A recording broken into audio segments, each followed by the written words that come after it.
am doing a review on the Pumie Scouring Stick. I have been using these for years, but I haven't used one in 20 years. We have a well, and I've never had to use one on our toilet, but I'm noticing I have a ring in my toilet that never used to be there. So I couldn't get it out with just scrubbing with my scrub brush, so I went and got a Pumie stick. And it says they've been being used for 75 years. It's been around for a while. So you take your Pumie stick out, and you are going to take the plastic wrapper off. You get your scouring stick wet, and I'm going to work on this back here. I'm just going to lightly scrub that.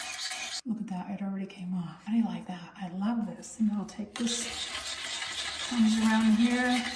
I have been needing to do this for a while. Look at that, how nice it got that off. I'm so excited at how clean this makes my toilet look now. So the Pumie stick did it, and it only took a couple minutes. I've been needing to get this for so long. I just fixed my toilet. It doesn't look so bad.